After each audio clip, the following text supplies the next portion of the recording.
What's up mga idol? Malonzo makakapaglaro na. Double good news Hinebra. Pero bago mo sana ipagpatuloy ang panonood mo, ay huwag mong kalimutan na mag-subscribe bilang suporta sa aking YouTube channel. Maraming salamat idol.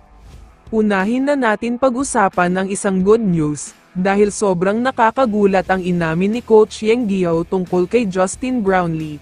Ayon mismo kay Coach Yeng, sigurado na daw siya na si Brownlee na talaga ang greatest of all time. Madami na daw hinawakan na import si Coach Yeng, at masasabi niyang madami naman talagang magagaling at hindi niya makakalimutan.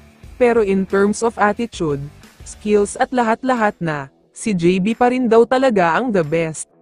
Mukhang dapat sumaya si Justin Brownlee sa papuri sa kanya ni Coach Yeng, dahil alam naman natin kung gaano kataas ang standard niya sa mga players. Kaya kung pinuri niya si JB ay ibig sabihin lang nito na super special talaga siya. Sa kabilang banda naman, pag-usapan na natin ang Barangay Hinebra at si Jamie Malonzo. Medyo madami pa ang kulang sa lineup ngayon ng Hinebra dahil sa mga injury, pero grabe na talaga ang performance na pinapakita nila ngayon. Kung hindi ako nagkakamali, sila ang pinakamainit na team ngayon sa PBA. Dahil sa kasalukuyan ay meron na silang 3-game winning streak, at lahat ng panalo na ito ay tinatambakan nila ng mahigit 20 points kada laban. Slowly but surely, nakukuha na nila ang matinding chemistry, dahil kung napapanood nyo ang laro nila, mapapansin nyo na komportable na sila sa isa't isa, at halos lahat ng ipinapasok ni Coach Team ay handa talagang tumira. Pero tulad na nga ng sabi ko, kung grabe na ang pinapakita ng Hinebra ngayon kahit madami pang kulang sa kanila, paano pa kaya kapag bumalik na ang isa sa mga superstar nila na si Jamie Malonzo, na sobrang magaling talaga.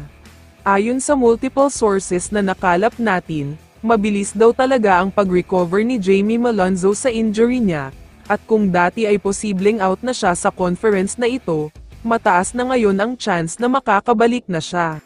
Ayon kasi sa mga source, posible nga daw na sa November ay pwede na uli makapaglaro si Malonzo para sa Hinebra, pero magiging limited lang ang playing time niya, mataas na siguro ang 5 to 10 minutes kada laban. Sobrang good news talaga ito para sa Hinebra, dahil maliban sa gumaganda na ang laro at chemistry nila, nalalapit na ang pagbabalik ng superstar nila, kaya siguradong balik championship contender na naman sila. Kaya naman kung ikaw ang tatanungin idol, ano ang masasabi mo sa balitang ito? I-comment mo naman ang sagot mo sa tanong na ito. So dito na nagtatapos ang video na ito. Maraming salamat sa pagsuporta at panonood mga idol. Ingat at bye-bye.